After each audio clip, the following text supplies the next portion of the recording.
Everyone. तो चलिए start करते हैं अपनी जर्नी को हंसी खुशी के साथ। तो मैं पहले आप लोग को पढ़ाऊँगी सिक्स, जो चैप्टर 1 है इसका पावर सेड। ठीक है, तो देखिए आप लोग इस वीडियो को जल्दी जल्दी ये वीडियो आप लोग को समझने के लिए, ठीक है, एक शॉर्ट मैं दूँगी आप लोग को, शॉर्ट करके बताऊँगी आप लोग को, जल्दी समझ आ जाए और कॉन्सेप्ट क्लियर हो जाए आप लोग का। तो चलिए देर नहीं करते हैं, शुरुआत करते हैं अपना पहला चैप्टर विथ हंसी खुशी के साथ।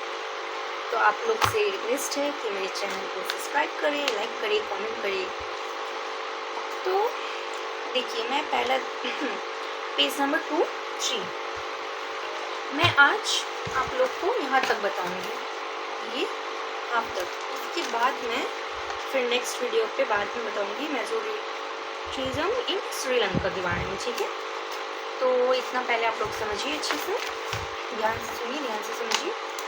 फिर मैं आप लोग को नोट्स शेयर कर दूंगी, कुछ नोट्स तो मैं शेयर कर दूंगी, तो आप लोग देख के समझ सकते हो। ठीक है, अगर कोई भी प्रॉब्लम हो या फिर वॉच एवर जो भी हो आप लोग को, तो प्लीज़ कमेंट में ज़रूर बताइएगा। ठीक है, चलिए स्टार्ट करते हैं। तो ये चैप्टर बेसिकली किसके बारे में है?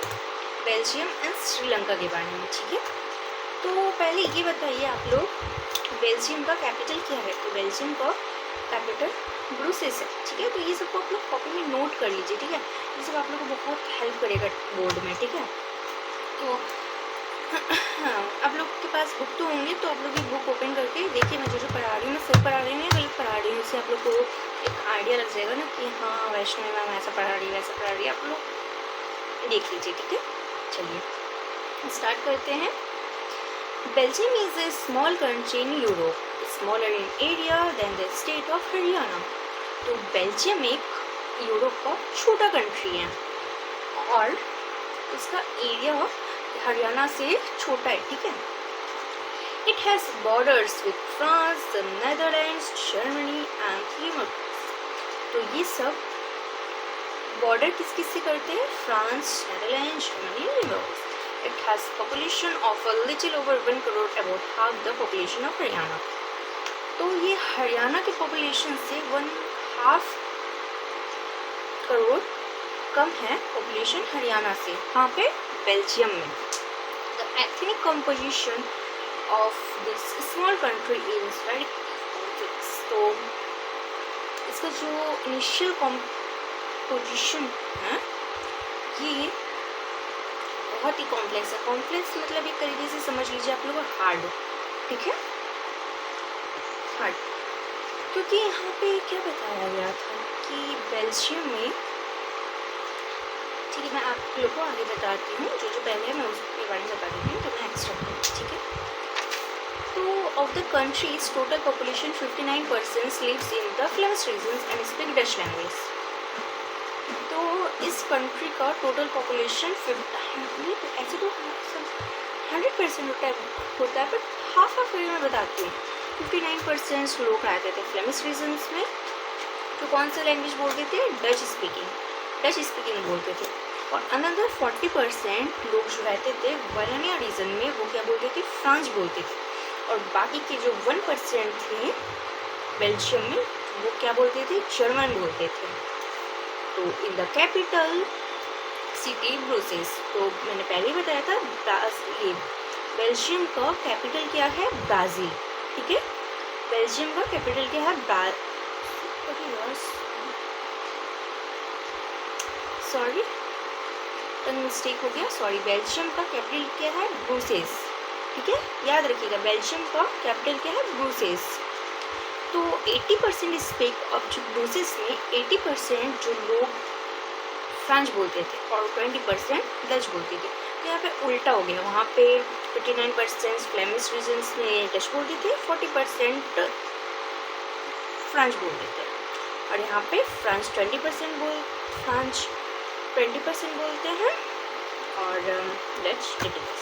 ठीक है, this minority French speak community was created rich and powerful. तो ये जो लोग जो फ्रेंच बोलते थे ना, वो लोग बहुत पावरफुल थे और रिच थे। This was presented by the Dutch-speaking community who got the benefit of economic development and education much later. तो देखिए जो फ्रेंच स्पीकिंग थी ना उसका पॉपुलेशन भी ज़्यादा था और वहाँ पे सब लोग पावरफुल थे, रिच थे। तो डच का तो पॉपुलेशन भी कम था और वहाँ पे वो लोग उतना एजुकेटेड नहीं थे और वो लोग रिच नहीं थे। तो ऑफकोर्स वो लोग तो बेनिफिट वो लोग का कम ही होगा। तो इस प्रोसेस से तो बेनिफिट ज़्यादा किसका, फ्रांस का होगा, ठीक है। और वो लोग एजुकेटेड भी ज़्यादा थे फ्रांस लोग, क्यों, क्योंकि उसका पॉपुलेशन ज़्यादा था, वो लोग रिच थे।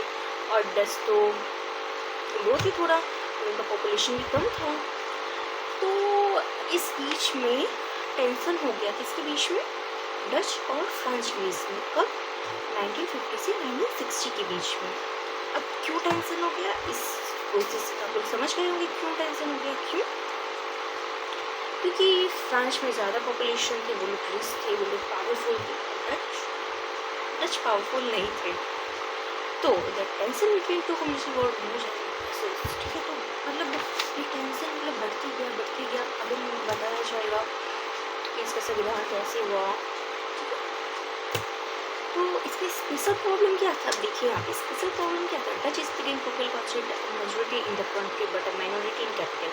तो डच में कंट्री में ये लोग कम थे, ठीक ना, इसका पॉपुलेशन कम था माइनॉरिटी में, और मेजोरिटी में ये लोग कम थे और माइनॉरिटी में इनका कैपिटल ज़्यादा था। तो मैंने जैसे पहले बताया था आप लोग को। तो let us compare this to situation in another country, Sri Lanka.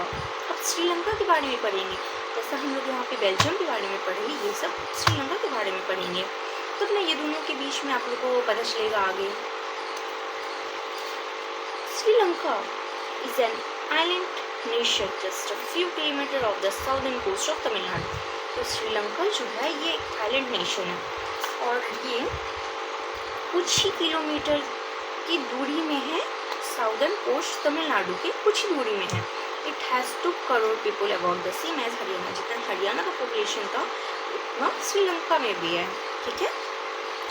Like other nation in the South Asia region, Sri Lanka has a diverse population. The major social groups are the Sinhala speakers and Tamil speaker. तो श्रीलंका में भी 2 diverse population थे, एक सिन्हाला और दूसरा तमिल। तो सिन्हाला जो था उसका परसेंट कितना था 74 और तमिल स्पीकर्स में 18। तो तमिल स्पीकर भी जो होते हैं ना वो 2 टाइप्स के होते हैं, लिखा होगा आगे। तो अमंग तमिल्स देयर आर 2 सब ग्रुप्स। देखिए तमिल्स में भी 2 टाइप के होते हैं, एक श्रीलंकन तमिल्स और एक तमिल्स, ठीक है। तो बस यहाँ पे अब सिन्हाला स्पीकर ज़्यादा थे और तमिल स्पीकर कम थे, ठीक है। तो अब इसके बीच में भी होगा आगे। तमिल्स 30%, ठीक है। The rest whose forefather come from India has explanation for constrain colonial period are called Indian Tamils। देखिए कि इंडियन तमिल्स और एक यहाँ क्या पढ़ी थी, श्रीलंकन तमिल्स, समझिए। जो फोर फादर्स मतलब जो पूर्वज की थी, पूर्वज जैसे परदादा के बेटे दादा, दादा का बेटा पापा, पापा का बेटा भाई, इस टाइप से पूर्वज मतलब समझिए जो पहले के पूर्वज थे, समझिए। तो वो लोग यहाँ आते थे काम करने कॉलोनी पीरियड। तो इसको क्या कहते थे, इंडियन तमिल्स। क्यों, क्योंकि ये लोग, इसका जो पूर्वज था वो तो इंडिया का था और ये लोग काम करने कहाँ गया, श्रीलंका। तो इसको क्या बोलेंगे हम लोग, इंडियन तमिल्स, ठीक है। As you can see from the map Sri Lankan Tamils are contract in the northern and east of the country. तो आप लोग मैप में देखिएगा तो श्रीलंका तमिल्स जो है वो कॉन्ट्रैक्ट किससे करता है, northern and east of the country से। Most of the Sinhala speaking people are Buddhist. अब देखिए यहाँ पे ट्विस्ट क्या है, सिन्हाला स्पीकिंग जो पीपल थे वो लोग ज़्यादातर क्या था, बुद्धिस्ट थे। Most of the Tamils Hindu और मुस्लिम और ज़्यादातर पॉपुलेशन ये इंडियंस, ये सॉरी तमिल्स क्या थे, हिंदूज और मुस्लिम थे। और जो सिन्हाला बोलते थे वो ज़्यादा क्या थे, बुद्धिस्ट थे, समझे। इसमें कुछ मतलब कंफ्यूज नहीं होना है, इसको अच्छे से एकदम स्मूथली समझ रहे हैं। मैं आप लोग को एक नोट्स बना के दूँगी अच्छा से एकदम, जिससे आप लोग को इंटरेस्टिंग भी लगे और समझ में भी आए। देखिए मैं बताती हूँ यहाँ तक, अब कुछ ही लाइन फिर मैं आप लोगों को समझाऊंगी, ठीक है। These are about 7% question, those are both Tamil and Sinhala. 7% question थे जो दोनों में तमिल और सिंहाला में, ठीक है। Just imagine what happened situation like this in Belgium. देखते बेल्जियम में क्या होता है, इस टाइप से सिचुएशन क्या था। The Dutch community could take the advantage of its numerical majority and force its view on the French and German-speaking population. This could push conflict among community further. This could lead to massive partition of the country. Both the sides could claim control over process. In Sri Lanka, the Sinhala community enjoyed never began could impose this will on the entire country. तो मैं read कर दी, अब मैं मतलब बताती हूँ आप लोग को, ठीक है। तो बेल्जियम में क्या था, डच और फ्लेमिश रीजन के बारे में, ठीक है, मतलब डच और फ्रांच के बारे में।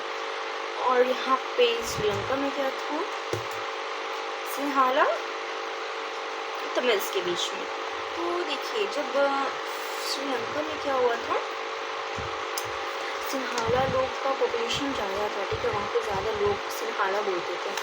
तो जैसे यहाँ पे क्या बोलते हैं आपका बेल्जियम में, जैसे बेल्जियम में आप लोग का डच कम था, फ्रेंच ज़्यादा था, श्रीलंका में सिंहाला ज़्यादा था, तमिल्स कम था। तो सिंहाला लोग ना मतलब बहुत इंजॉय करते थे, क्योंकि उनका पॉपुलेशन ज़्यादा था, उनके साथ पावर मिल चुका था। और वहाँ तमिल्स को कुछ नहीं, उनका मतलब भेदभाव होता था उस टाइम। तमिल्स को उतना कुछ है नहीं, क्योंकि उसका पावर नहीं, उसमें पावर ही नहीं है भाई, वो क्या कर लेगा, पावर ही नहीं तो वो क्या ही कर लेगा, ठीक है। इस तरह से समझिए आप लोग। तो जो ये सिंहाला थे वो बहुत पावरफुल थे, मतलब जो मन में आता था वो करते थे, क्यों, क्योंकि वो पावरफुल थे। सेम कंडीशन था दोनों का, बेल्जियम और श्रीलंका। तो जो क्या बोलते हैं आप लोग को, सिंहाला लोग थे, पावरफुल थे, एजुकेटेड थे, तो वो लोग के पास ज़्यादा पावर था, वो लोग इन्जॉय करते थे, भाई चिल करो यार, पॉपुलेशन ज़्यादा, सब चीज़ ज़्यादा, तो चिल करो।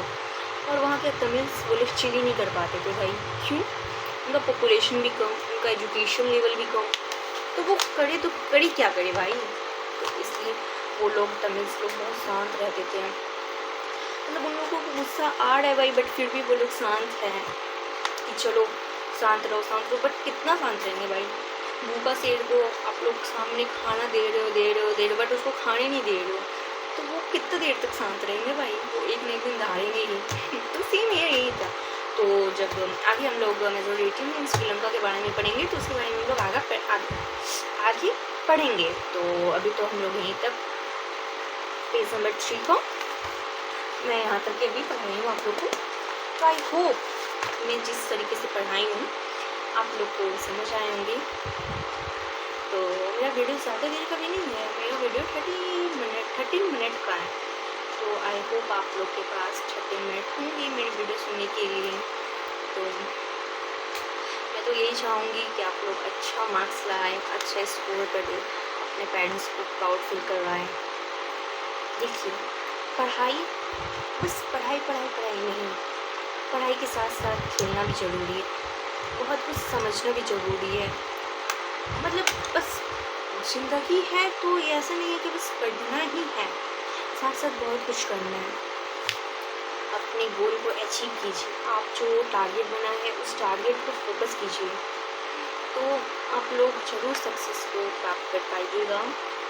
तो मैं आशा करती हूँ कि आप लोग मेरी वीडियो से समझ पा रहे हो, आपके जो डाउट्स हैं वो क्लियर हो रहे हैं। तो आप लोग से ये रिक्वेस्ट है कि आप लोग सपोर्ट कीजिए, मुझे आगे तक बढ़ाइए, ताकि मैं आप लोग का फ्यूचर बना सकूं, ठीक है। तो आप लोग मेरा वीडियो ज़रूर देखिए, अगर कोई डाउट हो तो प्लीज़ कमेंट में बताइए, कोई हेजिटेट नहीं करना है, प्लीज़ कमेंट में बताइए और मुझे आगे तक बढ़ाइए, ताकि मैं आप लोग का फ्यूचर बना सकूँ। तो मैं नेक्स्ट वीडियो पे बताऊँगी आप लोग को आगे के बारे में, हंसी खुशी के साथ बताऊँगी, ये नहीं कि एकदम स्ट्रिक्टली बताऊँगी, ठीक है। देखिए जितना पढ़ाई को हंसी खुशी से समझिएगा या पढ़िएगा ना, पढ़ाई उतना समझ में आएगा। अगर आप लोग स्ट्रिक्टली पढ़िएगा या कुछ पढ़िएगा तो वो ना एक टाइम के लिए याद रहेगा, समझना। तो मैं चाहती हूँ मैं एक नोट्स आप लोग के लिए अच्छे से बना देती हूँ, ताकि आप लोग को हेल्प मिले उससे। Thank you. Support me. Okay. Bye. Have a good day. Bye.